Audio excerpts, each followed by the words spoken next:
ध्यानाभ्यास के लिए कृपया अपने नेत्रों को बंद कर लीजिए।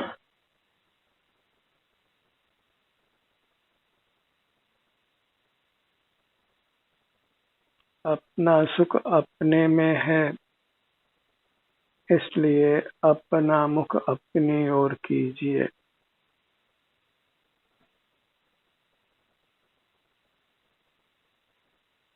बाहर सब माया है,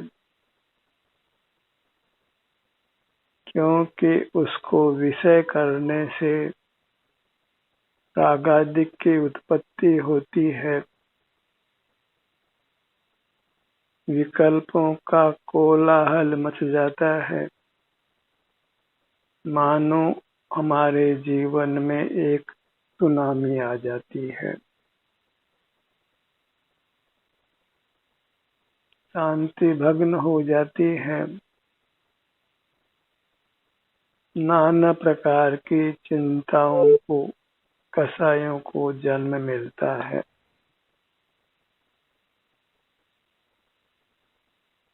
बाहर की माया से युक्त नहीं होना है, तभी आप अपनी सुख शांति को भोग सकते हैं। भीतर सुख शांति है और बाहर दुख है, अशांति है।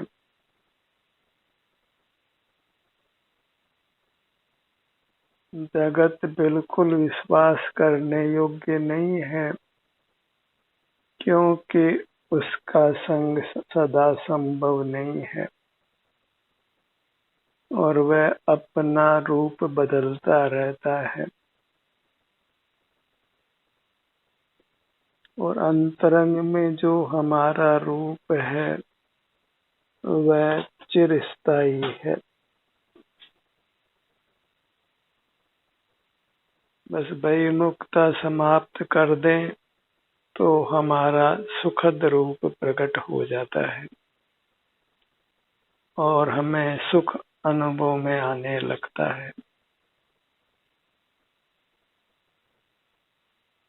वैमुखता ही पाप है,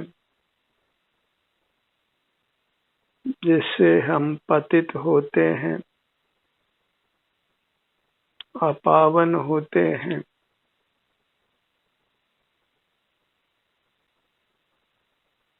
अपना सुख खो देते हैं। इसलिए अंतर्दृष्टि कर अपनी परमात्मा रूप काया से जुड़कर परमात्मा जैसे होकर रहिए। घर में रहते हुए भी जब हम अंतरोन्मुख रहते हैं तो परमात्मा समान वीतराग होते हैं, और जहाँ वीतरागता होती है वहाँ कर्मों का संबंध मिटता है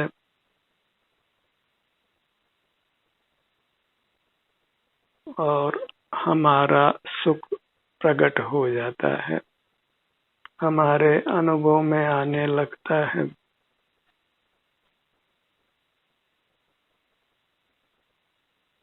कुदरत ने हमको सुख से पूर्ण बनाया है, अंतर्दृष्टि कर हमें अपने सुख को मात्र भोगना है।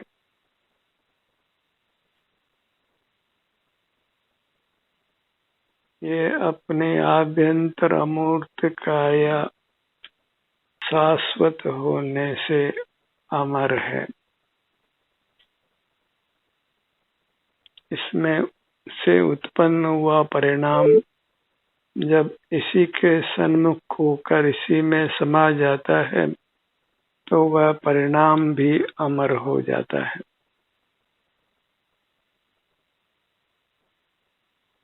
जो अंतरंग में ध्रुव है उसका आलंबन करने से हमारा परिणाम भी ध्रुव समान हो जाता है।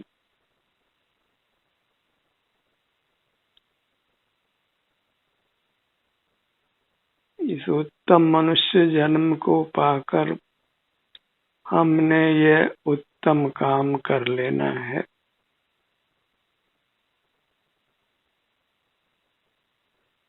मनुष्य जन्म से ही परमात्मा पद की प्राप्ति होती है। ऐसा सर्वोत्तम अवसर हमें मिला है। बाहर के प्रति मर जाना ही योग्य है। मरे तब बाहर छूटता है, पर जब जीवित रहते हुए ही जो बाहर को छोड़ देते हैं तो वे अत्यंत सुखी हो जाते हैं, परमात्मा हो जाते हैं। इसीलिए कहा है जीते हुए मरो। अपने लिए तो जीवित रहना है और जगत के लिए मर जाना है। इसीलिए कहा है जीते हुए मरो। देह के होते ही देहातीत जीना है। मानो मूर्त देह का संयोग नहीं है, इंद्रियां नहीं है, मन नहीं है, मूर्त काया नहीं है, केवल अपना अमूर्त स्वरूप है, जिससे केवल सुख शांति को भोगा जा सकता है। बाहर के साथ संबंध नहीं बनाया जा सकता है। बाहर के पदार्थों का जानना नहीं हो सकता है। तो या तो बाहर के पदार्थों को जान लीजिए या फिर अपने अति उत्तम सुख को भोग लीजिए। यह सुख अमृत रूप है, हमको अमर करता है। अंतरंग में तो हम अमर ही हैं, पर प्रकट पर्याय में भी फिर हम अमर हो जाते हैं।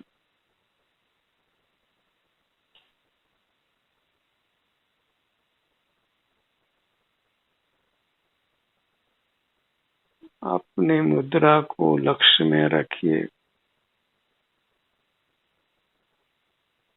क्योंकि यही परमात्म दर्शन है, जो सुख का कारण है, मोक्ष का कारण है, जन्म मरण से मुक्त होने का कारण है। आत्म दर्शन बस एक को मोक्ष हेतु तू जान। हे योगी नहीं और को निश्चय से पहचान।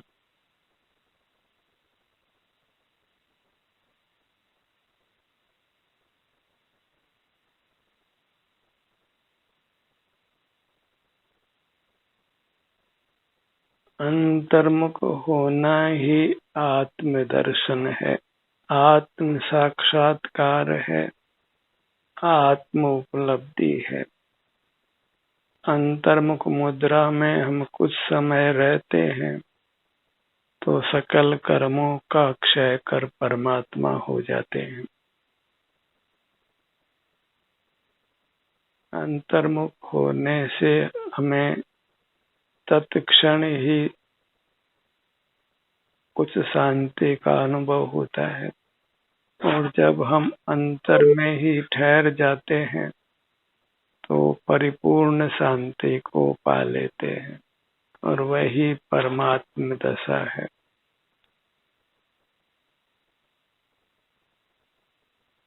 अनुभव मिलता है नारायण होने के लिए।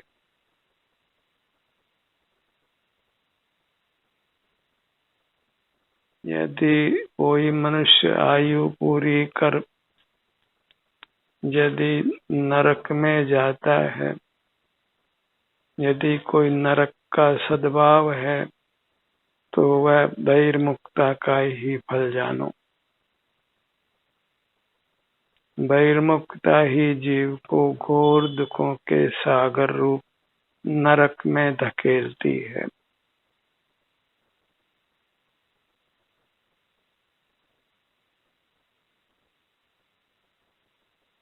वहाँ किंचित भी जीव सुख शांति को नहीं पाता है।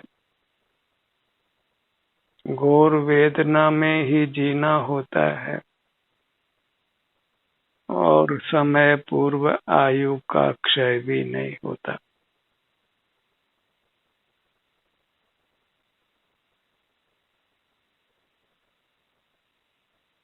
इसलिए सावधानी की आवश्यकता है। Remain alert. बहिर्मुख होने से आप केवल रोगग्रस्त ही नहीं होते, आयु पूरी कर दुर्गति में भी जाते हैं।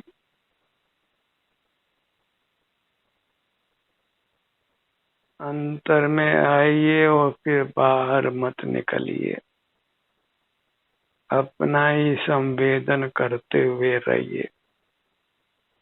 बाहर के जगत की लिहाज बिल्कुल मत करिए, क्योंकि उस लिहाज से आप बहिर्मुख रहते हैं और अपना सुख नष्ट कर देते हैं।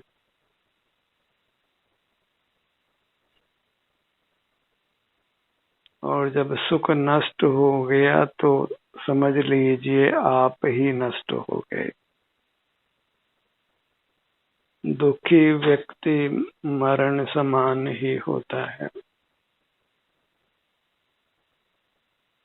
शारीरिक दुख से त्रस्त व्यक्ति, मानसिक दुख से त्रस्त व्यक्ति, अभावग्रस्त व्यक्ति रात दिन फिर मरण की ही सोचने लगता है।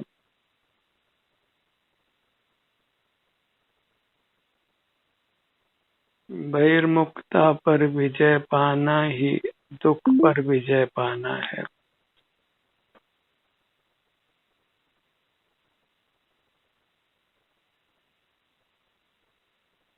इंद्रियों से जीता हुआ जीव विषय भोगी है और आत्मा के माने अपने सुख का ही घात करता है।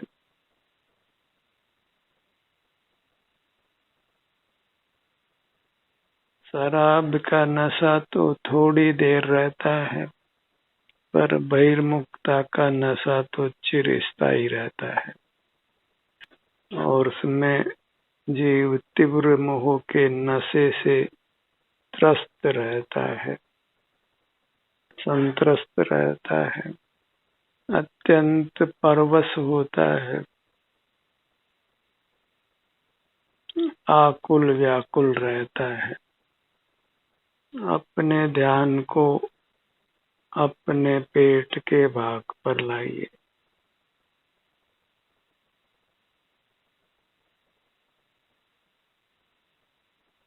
श्वसन क्रिया के लिए होने वाले पेट के संकोच और विस्तार को महसूस कीजिए।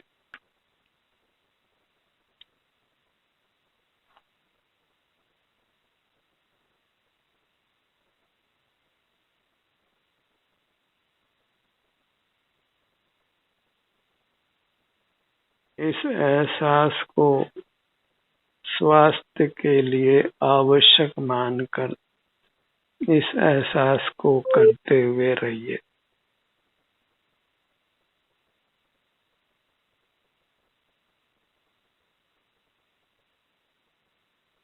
पेट का संकोच विस्तार का ही अनुभव करते हुए रहना अपने काया के स्वस्थ रहने का कारण है।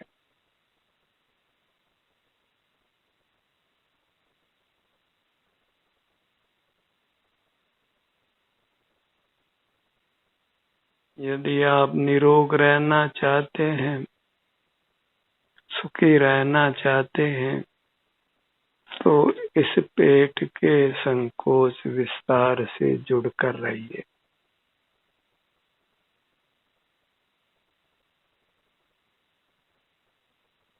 बाहर की दुनिया से नहीं जुड़ना है।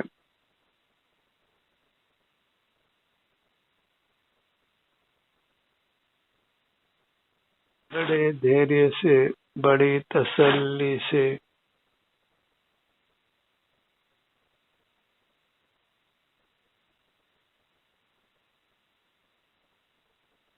बाहर के सब करनी हमको नाना दुखों में डालती है।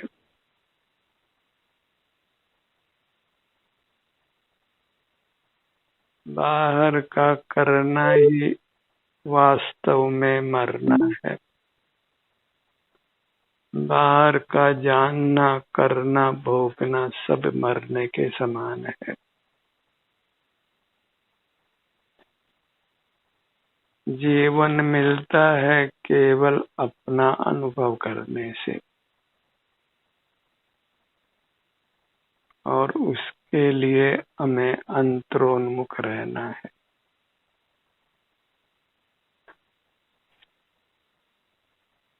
अपनी अमूर्त काया का एहसास करते हुए रहिए। जगत के परिचय में रहने से सिवाय हानि के कोई लाभ नहीं है। और आप कितने लोगों से परिचय रख सकते हैं? सारा जगत तो बहुत विशाल है। बिना बाह्य जगत के परिचय के रहने में ही सर्वोत्तम सुख की प्राप्ति है।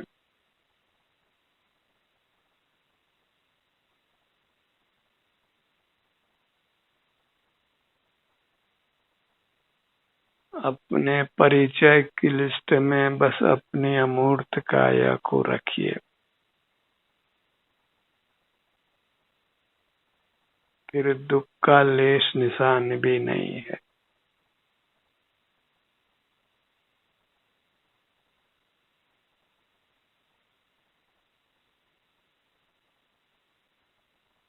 अपने संसर्ग में किंचित भी दुख नहीं है, और पर के संसर्ग में किंचित भी सुख नहीं है। और जो सुख अनुभव में आता है वह अपने स्वास्थ्य का है। अनजाने में ही हम अपनी मूर्त काया से युक्त होते हैं। उसी से हमें कुछ स्वास्थ्य मिलता है और फिर सुख सा अनुभव होता है।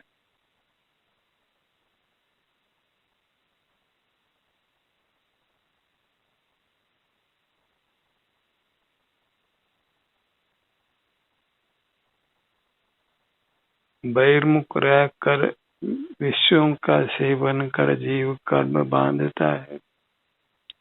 फिर शरीर में वेदना उत्पन्न होती है, तो उस वेदना को भोग कर पुनः शारीरिक स्वास्थ्य प्राप्त करता है। इस प्रकार अनादि से यह जीव सुख दुख में जूझता रहता है।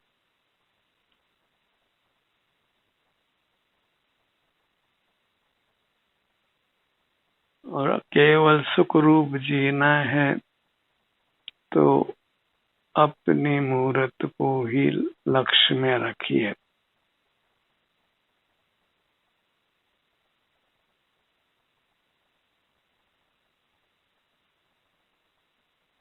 बाह्य जगत भले ही कर्मोदय के कारण हमें सुखद लगे, पर वास्तव में वह सुखद नहीं है।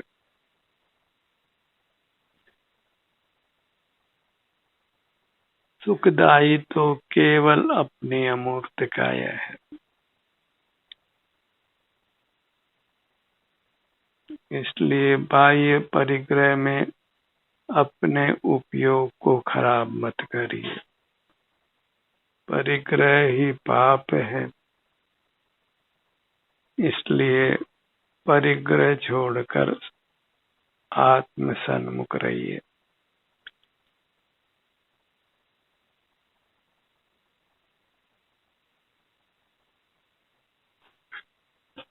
अपने ध्यान को अपने सीने के भाग पर लाइए। अधिक से अधिक समय तक अपने सीने से जुड़कर रहिए।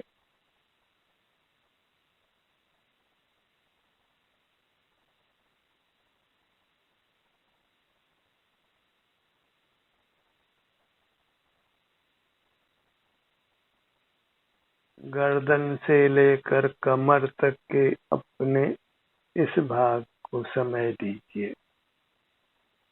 इसको स्वस्थ रखने की हमारी जिम्मेदारी है।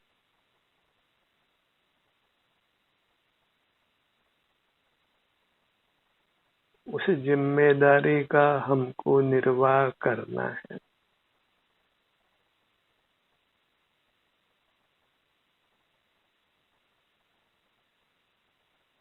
अपने काया को रोगों से अत्यंत मुक्त रखना वही हमारी जिम्मेदारी है और उसके लिए बस अंतरोन्मुख रहना है।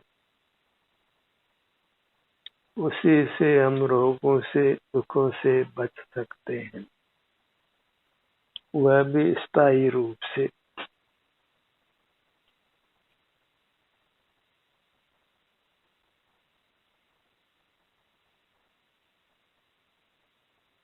स्वाधीन वृत्ति ही हमको अविनाशी सुख प्रदान करती है।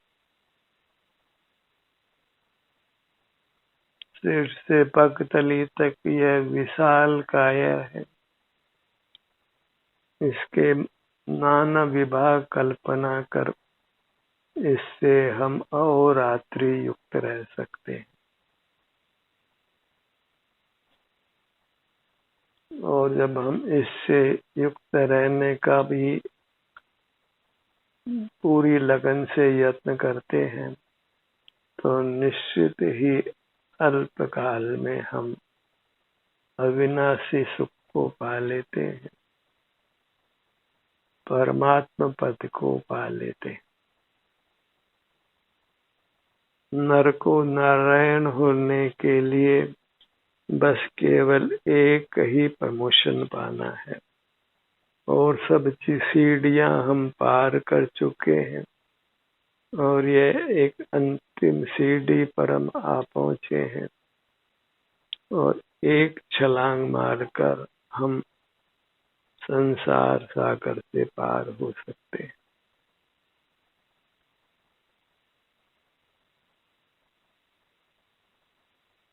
अपने ध्यान को अपने पीठ के भाग पर लाइए।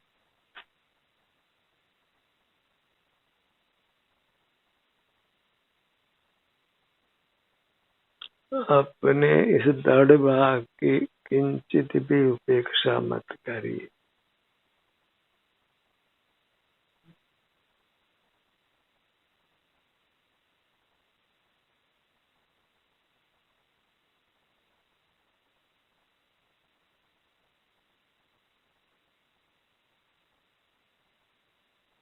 अपने ध्यान को अपने मुखमंडल पर लाइए।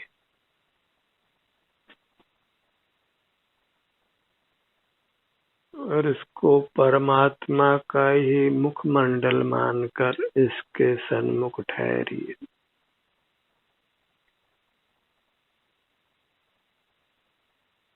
परमात्मा कोई अजूबा नहीं है। हम जैसे ही प्राणी अपने में ठहर कर कर्मों का क्षय कर परमात्मा हुए हैं।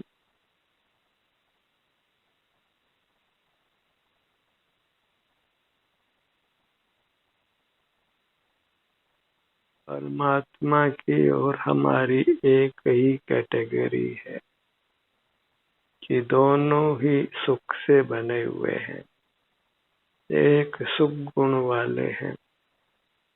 इसलिए अपने से युक्त रहने से ही हम आत्यंतिक स्वस्थ और सुखी होते हैं।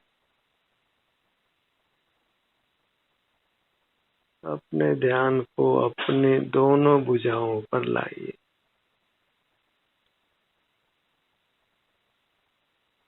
हथेली के भाग को विशेष महत्व दीजिए।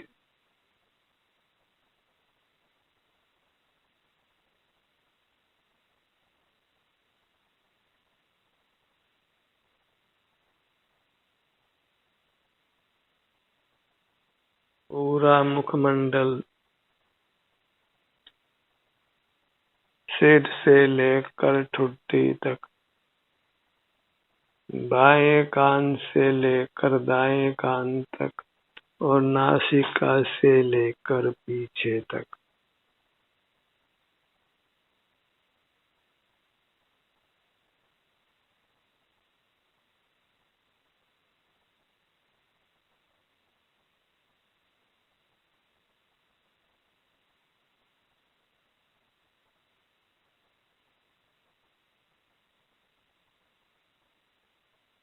पूरी मूर्त को लक्ष्य में लीजिए।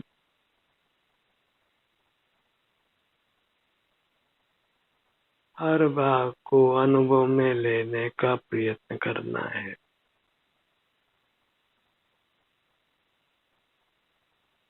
इसलिए अंतर में गहन यात्रा कीजिए। ध्यान का ये सत्र यहीं समाप्त होता है।